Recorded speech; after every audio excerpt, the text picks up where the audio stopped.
Hey gang, anybody who wants a day 7 update, you are in luck. Happy Easter. I don't think we're doing anything special. So let's see. So last night we were flying. I mean flying. It felt like a magic carpet. There was like a weird static in the boat, and Navionics was clocking us at 8.5 knots. And I'm sure the current maybe was helping, but also the water was whisking past the hull so loud. I was having trouble going to sleep. It was wild. And then throughout the night, it stayed pretty steady until a little bit before daybreak, and then it just died out. By the time that Herman came on his shift at daybreak, it wasn't great. My shift was pretty good. His declined, and I was laying, trying to go to sleep. I just hear luffing. So first we reefed in the sails just to get the belly or the draft out of the sails, try to stretch them really tight so that at least they aren't going like floof, floof. At least they're just kind of go fuck, floof, floof, right? And that helped a little bit, and we persisted at maybe, 3.5 knots with this just bull loney. And then Nico came on shift, and I mean, it just got worse, dude.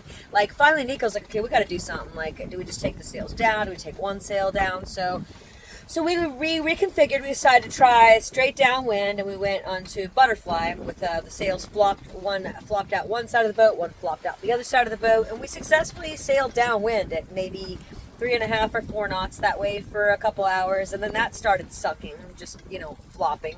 So then we actually switched the pole to the other side, and we got back out on like a beam reach going on the other side again, just having to kind of stretch the sails tight. And then throughout the day, I mean, it got so bad at one point, I was like, dude, Ofri was on shift, he was up baking. I was like, we're moving 2.5 knots. We should just take the sails down, just have a nap. Let's just go bare pulled. We could all take a nap. He's like, no, we're still making progress. He says, I'm up here, I'm manning these sails. We're still getting that knot. I said, all right.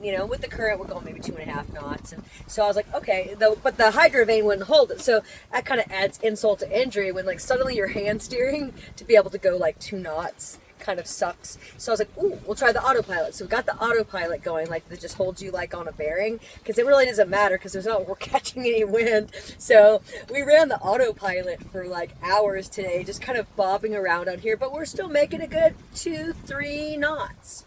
And then finally this afternoon the wind has picked back up. We're going maybe 4.5 knots again. I mean, it's we're moving. And we're moving in the direction we want to go. And I know there are going to be days like this.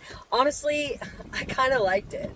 It was like a little bit of a break. And we need to change time zones. We crossed time zones. And in order for Herman's shift to start at daybreak, like we've got to roll the clock. So I figured it was most suited for me to take that extra hour, absorb that extra hour in my afternoon shift today. I think we actually crossed the time zone maybe yesterday. So during my extra hour on shift, I got some things done. Also, we got out the saltwater hose. We all had like a little shower on deck with our shampoo and our salt water up on the bow because the boat wasn't doing diddly. Like we're hanging out there washing our hair, sails luffing. That's cool. But the wind is going to come back. It's going to pick back up, and we are actually still making headway.